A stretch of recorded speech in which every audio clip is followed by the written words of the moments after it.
Hola, ¿qué tal? Muy buenas tardes a todos.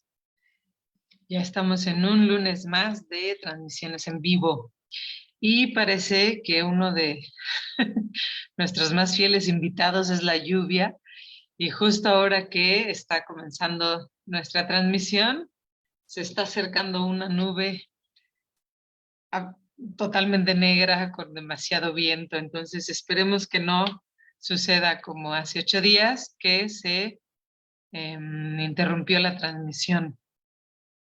Bueno, pues para quienes se están acercando em,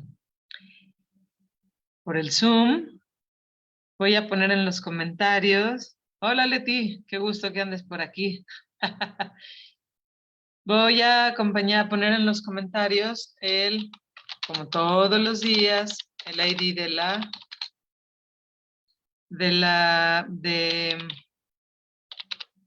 espérenme, el ID de Zoom. Por si alguien quiere de pronto entrar a la sala de Zoom y conversar. La invitación a la sala de Zoom es para quienes quieran conversar con nosotros. Creo que puedo cerrar esta ventana. Sí.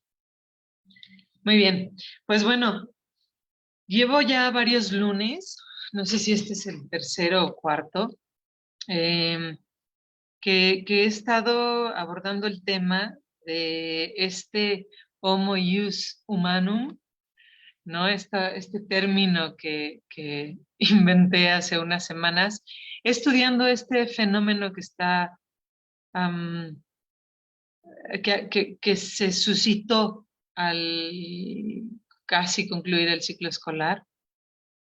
Yo creo que ya venía gestándose desde antes.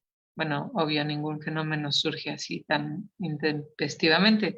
Hay factores que lo van construyendo y yo creo que ya venía manifestándose, pero a muy baja intensidad, o quizá conformándose y de pronto tuvo su estallido a partir de enero y ya más fuerte en los últimos 2 meses del ciclo escolar, ¿no?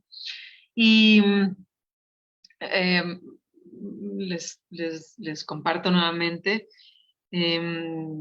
pues la atención que me llamó el encontrar de pronto tantas noticias en las que se maltrataba a maestros y muy, muy con el discurso de la defensa de los derechos violentados de los niños.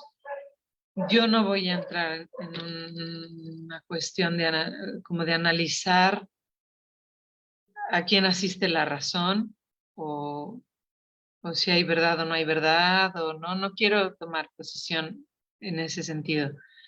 Creo que siempre en este tipo de conflictos ambas partes tienen, tienen una justificación desde la propia historia de cada persona que está participando en el conflicto, ¿no? Entonces no voy a entrar en ese lado, pero sí mirarlo como un fenómeno dentro de lo educativo, que esa es mi área, ¿no? Y entonces yo había venido haciendo ya un análisis que fue lo que compartimos, me parece, hace 15 días, porque hace 8 era lo de hoy, pero se canceló. Espero que otra vez la lluvia no nos corte la transmisión. Pero había yo presentado hace 15 días los factores psicosociales de este tiempo post-pandémico, ¿no? De esta salida del confinamiento. Y bueno, quien quiera, en la misma página de Facebook de Tesauro está la grabación y en el canal de YouTube también hay una lista de reproducción que se llama Lunes de Transmisión y ahí también la subo. Y bueno, y había quedado pendiente para hoy platicar de esto que he llamado el lado oscuro de la docencia. Va muy vinculado a estas características con las que emergemos nuevamente al mundo después de lo que vivimos con con la pandemia por COVID. Y de la mano también de esta otra cosa que estuvimos platicando en los lunes de transmisión acerca de el Homo Ius Humanum. No me voy a meter por ahí ahorita, voy a irme directo a lo de el lado oscuro de la docencia. Si alguien quiere más profundizar más en estos temas, pues les sugiero que busquen la página o en el canal de YouTube. Entonces, vamos a poner aquí una presentación para ir ordenando mis ideas. Entonces, bueno, ahí está, ya se está compartiendo. Vamos a empezar. Hasta puse oscura la pantalla por lo de el lado oscuro de la docencia. ¿A qué le llamo el lado oscuro de la docencia? Ser maestro yo creo que todas las profesiones tienen lo suyo, todos los oficios tienen lo suyo, todas las acciones que toma el ser humano para caminar su vida tienen un sentido y tienen sus características particulares. Pero, y son muy especiales cada una, pero la docencia tiene sus particularidades. A ver, déjenme pongo esto que hay mucho ruido por acá con la lluvia. Listo. El elegir la docencia como camino en la vida, yo creo que cuando se heredaban las plazas, quizá había quien heredaba una plaza de docente que no tenía como mucha vocación para ejercerla, ¿no? Pero hace rato ya que se quitó esta posibilidad y que quienes toman el camino de la docencia lo hacen porque tienen un gusto particular. No cualquiera se mete a un salón con niños o con adolescentes. De verdad, no cualquiera. En las escuelas sabemos, cuando llegan los padres de familia a alguna convivencia o algo, el típico dicho es: yo no sé cómo aguanta, maestra, que bárbara, yo no podría, ¿no? Ser docente requiere una vocación muy particular, por lo menos para tolerar a las criaturas en el aula. Pero finalmente el docente es una figura pública. Y esto en el curso en el que estamos ahorita, los lunes a las 7 de la noche, hemos estado platicando sobre esto, ¿no? Cómo el docente finalmente ejerce un sitio de poder que la sociedad le otorga. No le otorga, que la sociedad dispone y el docente lo ocupa, ¿no? La persona, o sea, yo, Claudia, ocupo ese lugar, que es el ser docente, y es un lugar que socialmente ya tiene designado como un rol y un cierto poder. Entonces el docente es una figura pública. Ser docente se construye desde lo muy íntimo, esto que decíamos del por qué soy maestro. Pero al final de cuentas se ejerce en lo público, es para los otros, es un acto social. Y nos convertimos, repito, en figuras públicas. En las charlas también que estuve dando en julio, en el mes de julio, hubo una que se llamó La dimensión simbólica y los procesos transferenciales, ¿no? Y en esta charla estuve yo abordando esta parte que ahora lo voy a hacer muy someramente. Próximamente vamos a tener otro ciclo de charlas con estos temas. Los procesos transferenciales se refieren, así súper breve para no atorarme ahí, a esto que ponemos en el otro que tiene que ver con una cuestión mía, de mi historia, de mi vínculo con mis objetos primarios que son mis padres, hayan estado ausentes o no, o presentes o ausentes. Esto construye unas imágenes, unas imagos a nivel psíquico, y posteriormente en la existencia uno va depositando en los otros esta estas formas de relación a nivel muy, muy inconsciente. Y entonces se establecen demandas, molestias, exigencias, silencios, en la relación con los otros, pero no a partir de la relación de ahora, del presente, sino a partir de lo que necesité, no necesité, lo que tuve, lo que no tuve, en el tiempo en los que se construyeron estas imagos paterna y materna, estos objetos primarios, que son los primerititos años de vida, ¿no?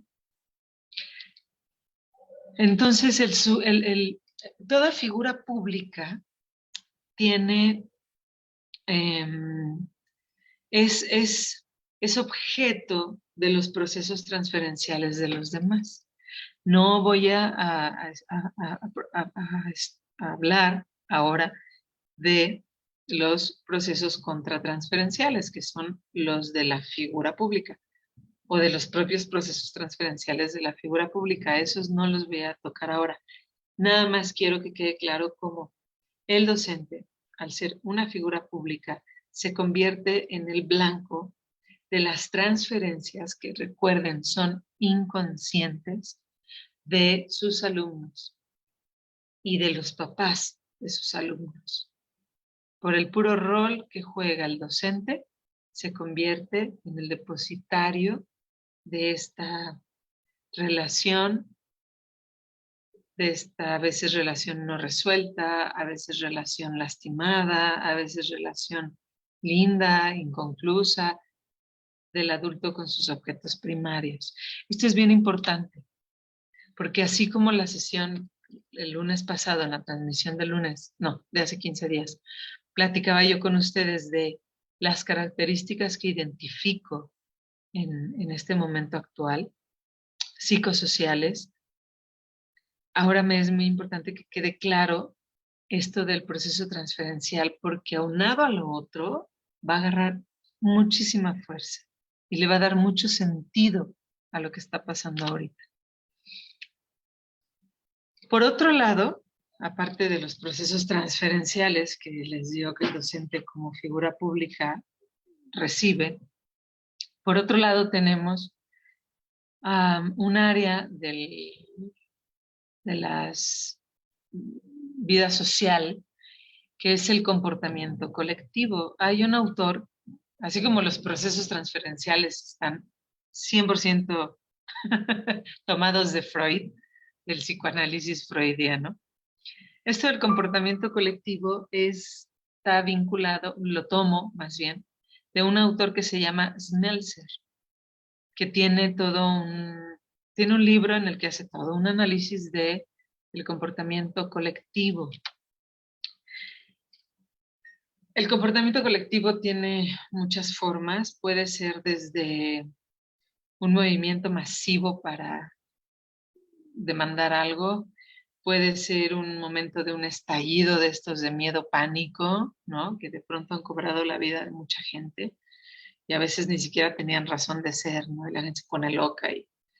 Por ejemplo, lo que pasó en el Estadio Querétaro cuando estábamos recién saliendo de la pandemia,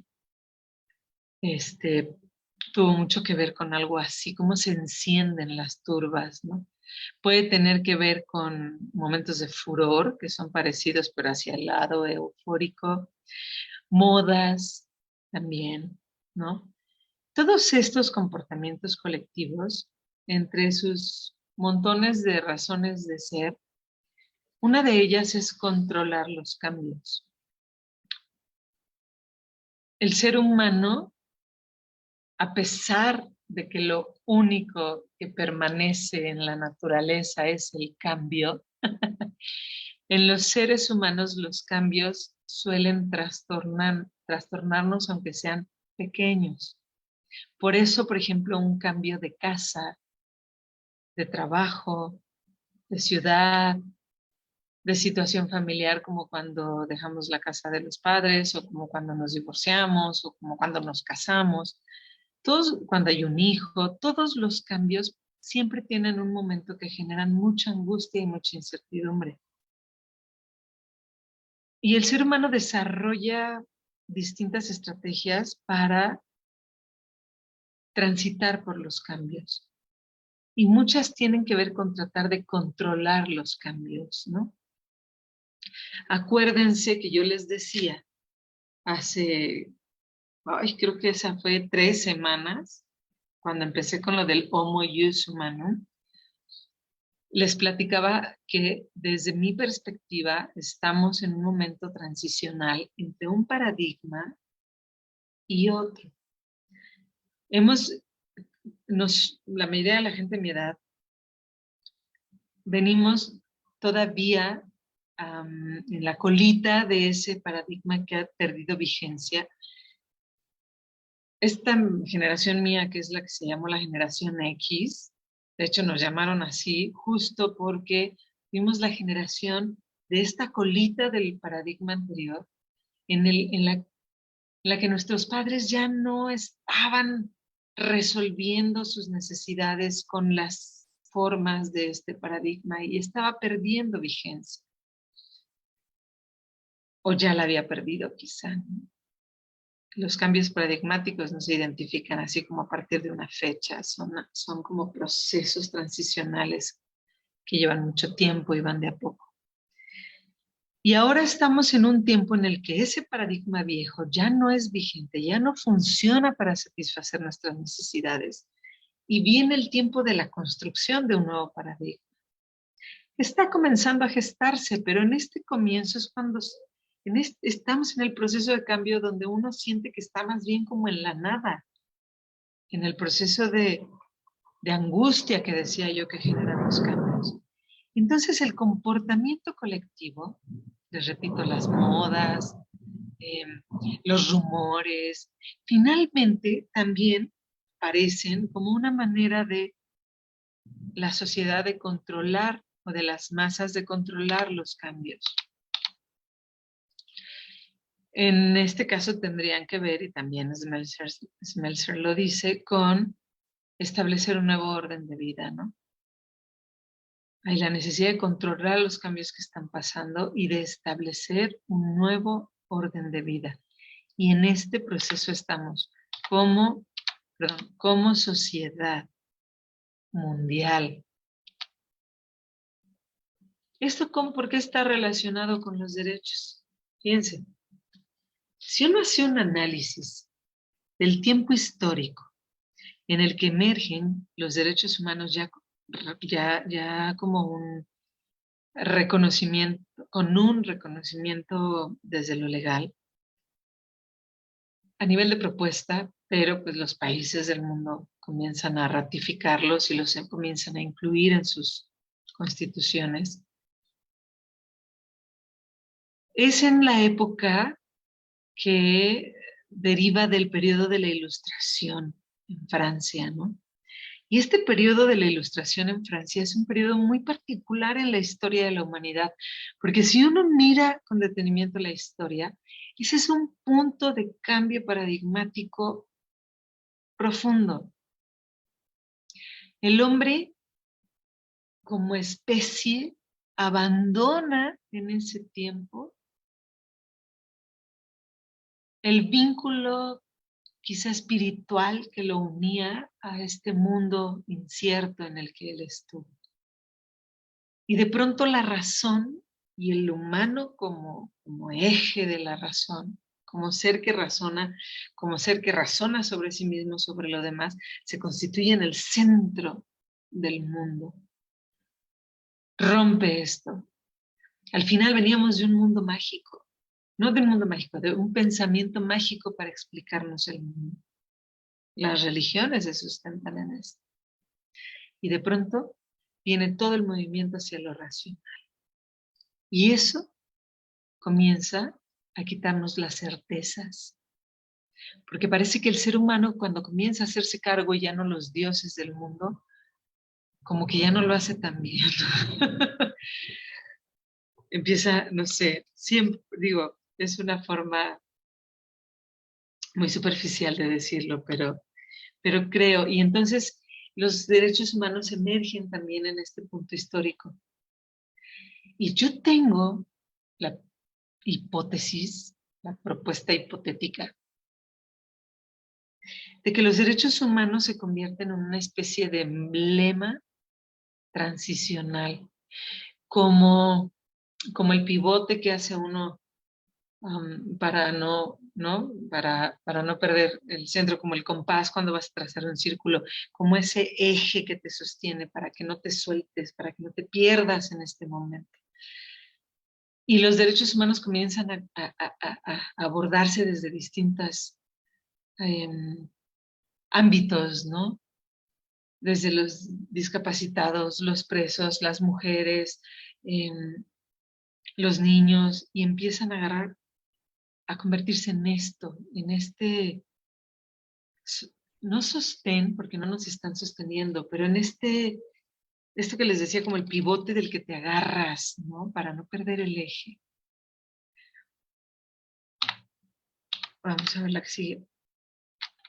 Y con este discurso de los derechos humanos, se comienzan a suceder cosas que no tienen como mucha relación con los propios derechos humanos, ¿no? Porque comentábamos hace rato, los derechos humanos aparecen, existen, se ponen sobre la mesa, se vuelven imprescindibles porque hablan del reconocimiento de la otredad, del otro como ese alguien que tiene derecho a existir y a que se le respete su existencia tal cual es y no se le maltrate.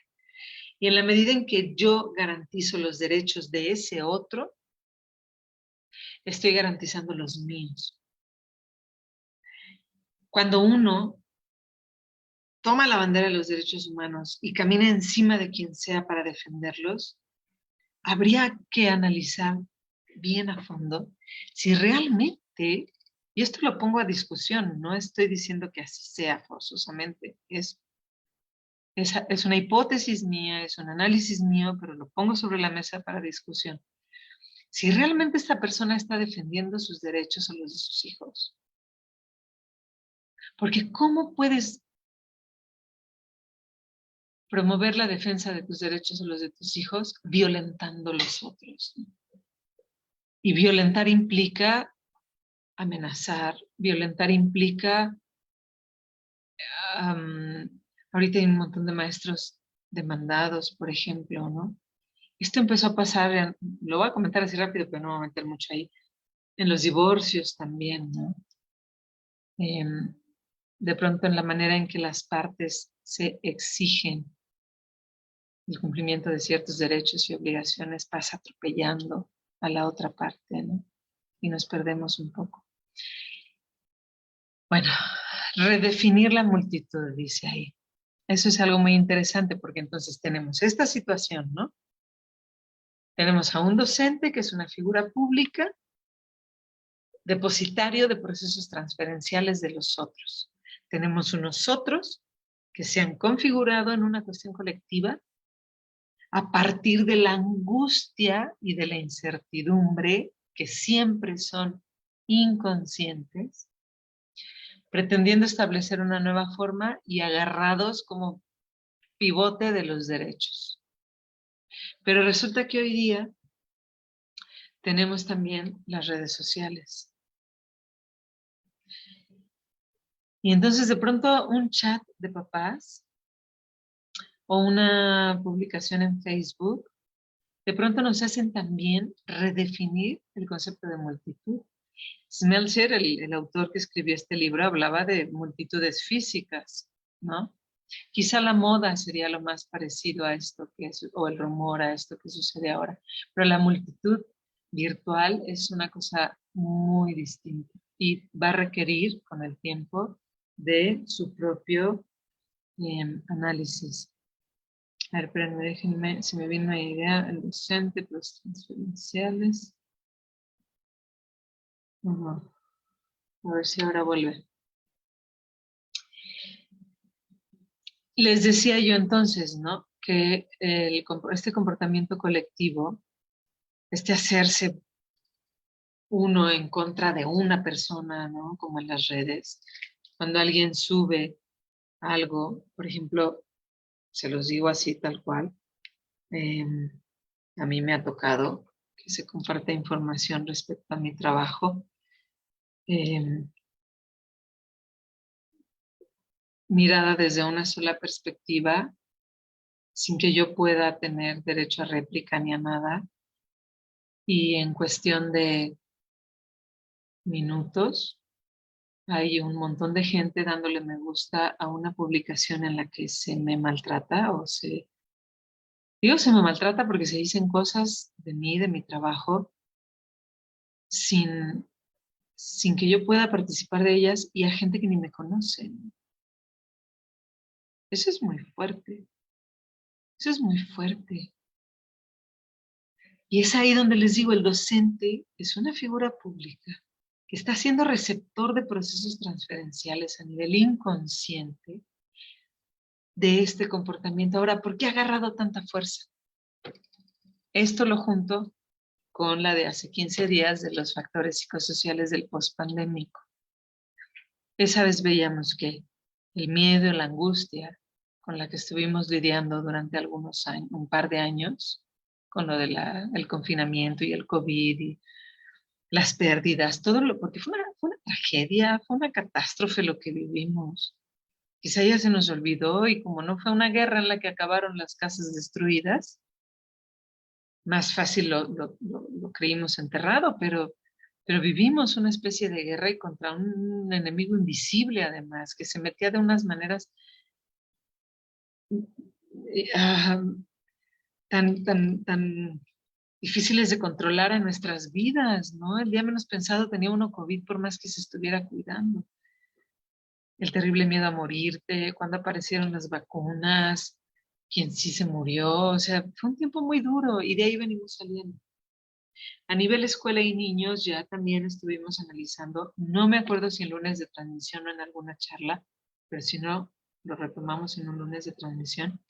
Estuvimos analizando las características de los jóvenes y niños y adolescentes en la escuela, en la salida del confinamiento.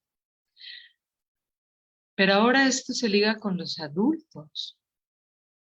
Entonces, tengo a un docente como figura pública, que es blanco de los procesos transferenciales de quienes lo rodean, en este caso alumnos y los papás de los alumnos.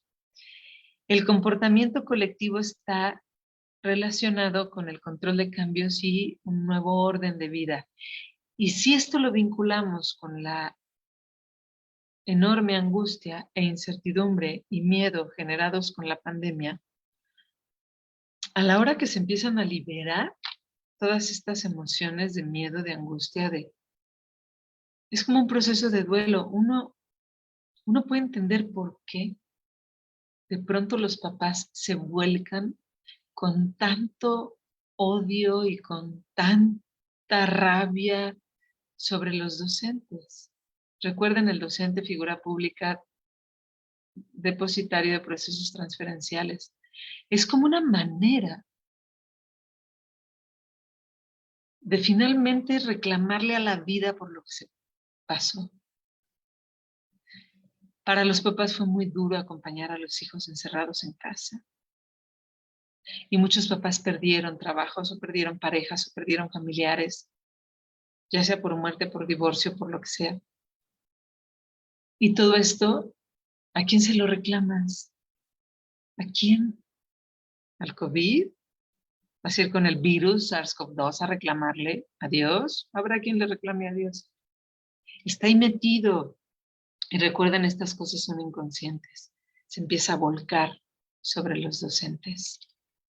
No niego que haya situaciones reales como detonantes, pero la dimensión que agarra las acciones, la carga emotiva de rencor, de odio, de enojo, de rabia contra el maestro, esa está desproporcionada y no está determinada por el hecho que se vive, por la situación real con el maestro y el hijo, ¿no? O el alumno, sino la carga afectiva, emotiva, viene desde esa otra parte y se está descargando a través de este vínculo, de esta transferencia con el docente.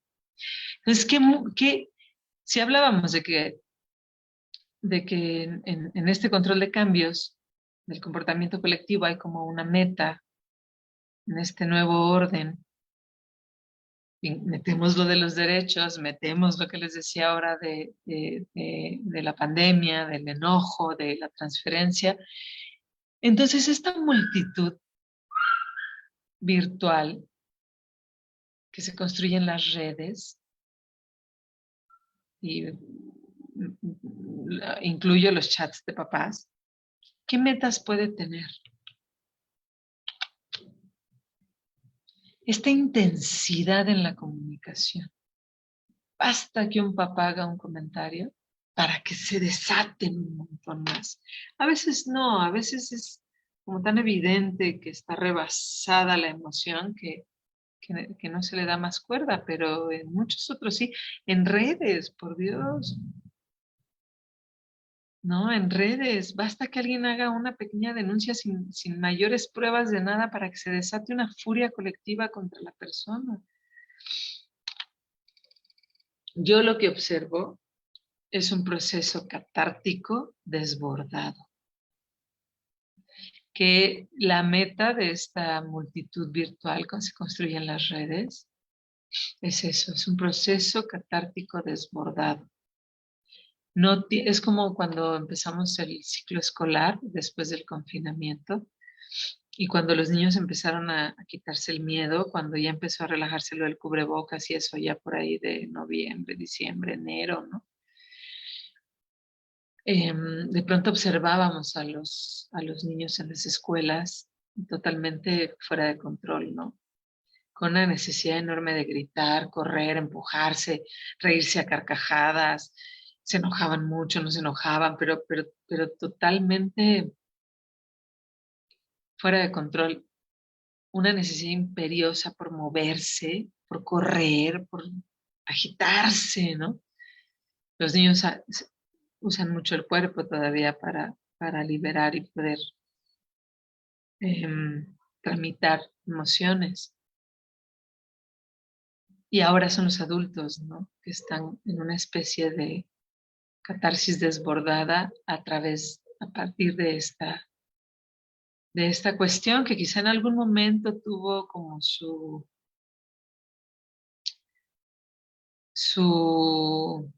encanto, no sé, se me fue la palabra, de pronto hacía una denuncia como un apoyo colectivo así, ¿no? Recuerdo por ahí algún video, por ejemplo, de un chico al que siempre le hacían bullying en la escuela. Y de pronto hay un video donde uno grandote lo está molestando y le acaba colmando el plato.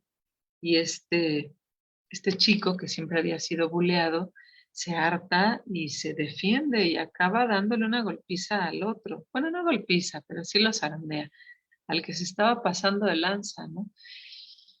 Y bueno, el apoyo que recibió el chico en las redes era sumamente conmovedor, esa era la palabra, conmovedor. Y uno decía, oye, pues está bien, digo, la violencia no es lo mejor, pero qué bueno que marques un alto. Y bueno, el mundo entero lo apoyó y el chico, se creció muchísimo y le sirvió mucho. Bueno, lo que está pasando ahorita no tiene nada que ver con eso. Muchas de las denuncias y de las cosas que se comparten, ¿no? No, de pronto es como una simple necesidad de poner en algún lugar toda esta rabia que nos dejó la pandemia, porque nos dejó mucha tristeza, mucha angustia, pero también mucho enojo.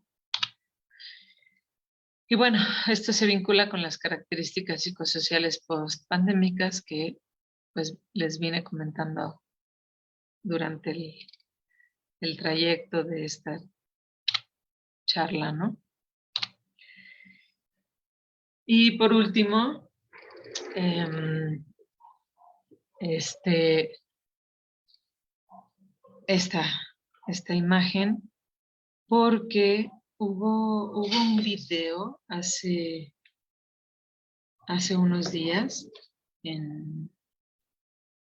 sí fue hace como 2 semanas en redes, vi un video donde una persona comparte em, la historia de un chico que entra a una sesión de consejo de su escuela vía virtual y comienza a hacer una denuncia de una maestra que lo maltrataba y todo lo que él dice, no me acuerdo si lo está leyendo o lo sabe de memoria, pero es evidentemente un discurso em, construido por la mamá, redactado por los papás, ¿no? Son palabras y frases que no suelen usar los niños si es un niño chico. Y y, y entonces el del video, el que está presentando este otro video, comenta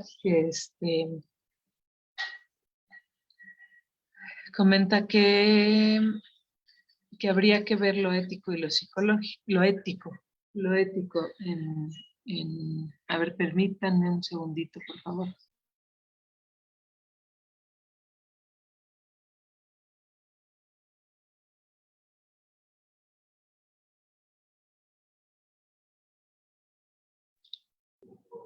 Este,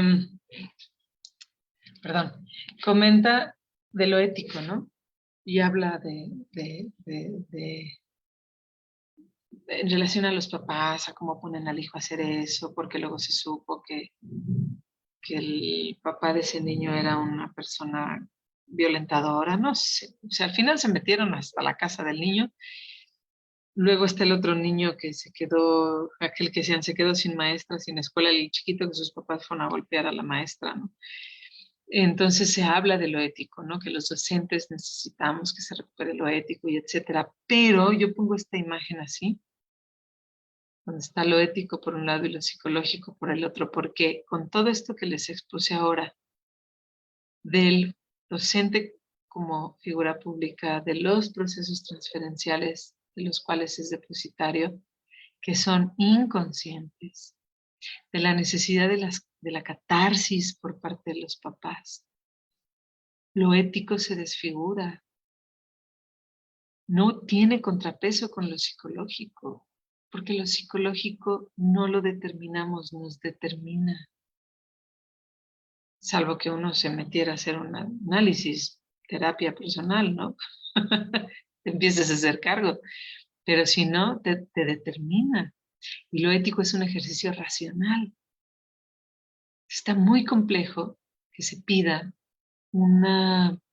desde lo racional, un ejercicio ético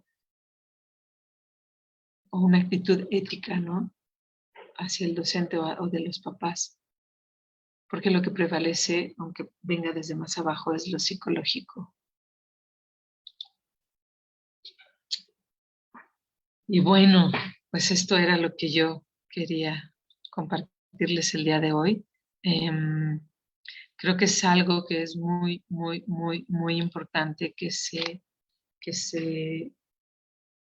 se abra, que se discuta, que se hable, porque em, es muy fuerte estar colocado en el medio de situaciones que uno no alcanza a entender. Y de pronto ves cómo la gente actúa, los que estamos en escuelas, los que somos docentes, te percatas de cómo está siendo tratado, mirado, de cómo suceden cosas que parecen hasta increíbles, ¿no? Y se ve de pronto metido uno en situaciones que nunca hubiera pensado sin entender qué está pasando. Y yo creo que es importante que se hable, que se exponga, pero ya no buscando culpables, víctimas, quién tiene la razón, quién dice la verdad, quién está mintiendo. No creo que sea desde ahí. Yo creo que más bien se trata de entender el momento histórico que estamos viviendo, lo que nos está pasando como generación, como adultos, como papás, como docentes, y tratar de tener, no sé si es comprensión, pero quizá si uno mira y analiza las cosas desde otra forma, incluyendo estas cuestiones inconscientes, eso de margen para, uno, crear estrategias de contención, dos, salvarnos un poco de lo que lastiman estas cosas, tratando de entender que aunque lo que sucede es desagradable, no pasa por lo racional. Eso también quizá nos ayude a no enfrascarnos en ciertas discusiones o alegatos, ¿no? Donde peleamos la razón cuando, les decía, ¿cómo buscas principios éticos si se gobierna desde lo psicológico, ¿no? Y bueno, pues esta fue el tema y la charla del día de hoy de nuestros lunes de transmisión por acá en Facebook. Se queda en la página, la grabación, y más tarde, entre hoy y mañana, ya estará también en el canal de YouTube. Les recuerdo también, bueno, les comparto también, ya como comercial para terminar, que en los días siguientes vamos a estar promocionando la segunda edición del curso introductorio a la educación libre y vamos a abrir un espacio para el TAP de taller de análisis de la práctica docente. Ya les iré dando más información ahí en la página respecto a estas dos actividades. Bueno, pues eso fue todo por hoy. Les deseo que tengan una bonita tarde y nos vemos el próximo lunes en punto de las 5:30.